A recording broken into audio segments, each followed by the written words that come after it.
Andrew, a very good morning to you. And I think let's just start with very quickly, what is happening with those 3 remaining units? What's the progress on that, those that have yet to be up and running? You're breaking up. Could you repeat the question? Andrew, just an update on those 3 remaining units that are yet to be brought up. We know of the 7-4 were worked on overnight and seem to be getting back on track. What about the remaining 3? Yeah, 2 of them are due back this morning, and one will come back tomorrow. So we've made good progress overnight, and obviously as soon as possible we would want to pull back from the stage 3 load shedding, which we're needing to implement from 8 o'clock this morning to stage 2 and then 1, then ultimately 0. It's going to take a few days realistically, but we're on it and pushing very hard for that. Okay, Andrew, so if you say that 6 of them are up and running, so why is it necessary then to still have stage 3 load shedding? If I can just correct that, 4 are up and running. There's remaining 2 we're expecting during the course of the day. Okay, that'll happen today.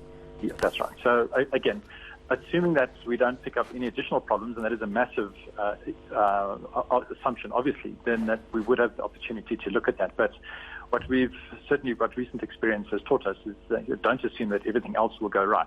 And for that reason, I don't want to promise anything other than that we're on it and that we'll be bringing these back as soon as possible. All right. And I think just for clarity's sake, just if you can put stage 3 into context for us, exactly how that works. The various stages of load shedding are worked out according to the mismatch between supply and demand of electricity. So the peak demand for electricity today in the country will be 30,000 megawatts. If we are only able to deliver 29,000 megawatts, that means that we would implement stage 1 load shedding. If we're only able to implement 28 or provide 28,000 megawatts, so we have a 2,000 megawatt deficit, that would require stage 2. So every 1,000 megawatts that we are short of meeting the demand coincides with another stage and means more severe load shedding for the country. So stage 3 load shedding means basically that we can only meet 90% of the country's electricity demand. So instead of meeting 30,000, we can only meet 27,000, and that 3,000 is what we're needing, unfortunately, to achieve by reducing demand. So unfortunately, we're all needing to use 10% less on average across the country today. Okay, so it's just blackouts for a shorter period of time, but over more days. Is that what we households can expect? That's right. So from stage 1 to stage 2, that would mean that you would appear more regularly on the load shedding schedule, and then stage 3 even more regularly, and so on. So it's just a greater number of interruptions. The more the stages go. Okay, Andrew, I just want to find out about your schedule. I mean, I sent your latest notice to some friends, and just so that they would know. And then somebody's saying that the schedules are not up on the site unless theirs isn't working. But you know, this is always reliable. She says the site that says that it's currently not load shedding. So have you had a look at your schedule? Is it all up to date at the moment? To the best of my knowledge, it has been up to date and has been running. I'll certainly look into that.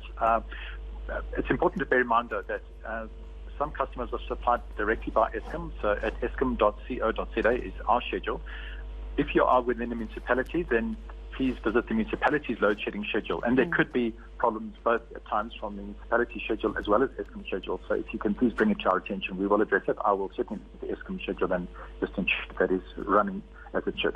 All right, Andrew, well, I'm sure you're aware just of the sentiment out there and just the anger that people are feeling and the questions and the mistrust of Eskom. I mean, even us ourselves asking, do we really believe what you're actually telling us? And, you know, we had a clip from Kulupasiwe, your colleague earlier, saying this was a backlog. It's due to backlogs. And some asking, how could you not see this coming? You had 7 units that just suddenly broke down. We have this notice that comes through at the weekend. How would you not see this happening? Even Ted Blom, the analyst that we had before this, saying you would assume that you would see warning signs before something actually just does collapse. And the other theory is that this is sabotage, that workers or whoever else are not happy with what's going on at the moment, and it's related to job losses. So I'd like to know, can we believe what you're telling us, Andrew, and are you aware of what people are saying in your reaction to those conspiracies out there? Sure. There's understandable conspiracy theories and understandable mistrust of Eskom. There is an intense amount of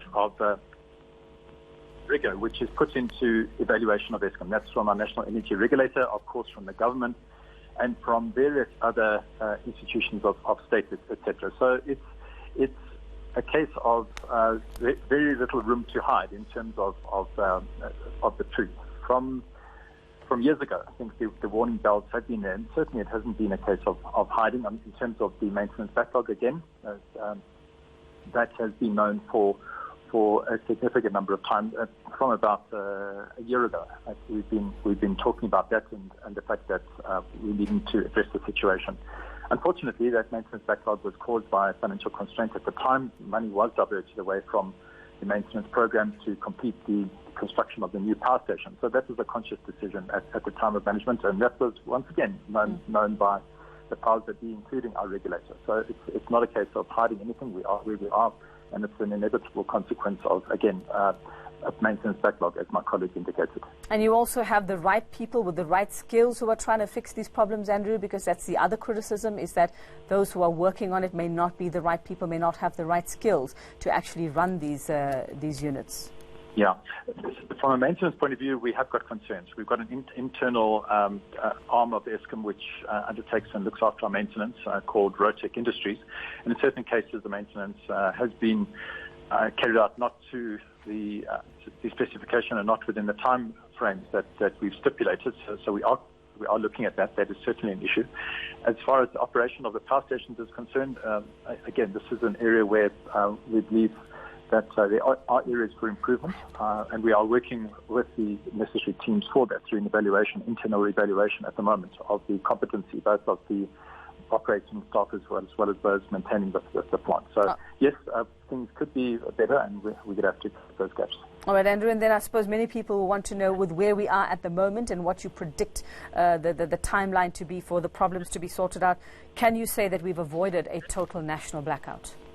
Oh, absolutely. And as much as it is deeply frustrating to everybody, including Eskom, to implement load shedding, it's done in a very responsible way by our system operator in order to protect the integrity of the grid. If we had an ongoing mismatch of supply and demand, we would risk a national blackout, but we simply don't go there. And unfortunately, we have to take the pain now in terms of load shedding, but we're not, as countries in Europe and America have experienced, and other countries around the world, we are not prepared to go for a blackout scenario, and that's why we rather do the responsible thing and implement load shedding.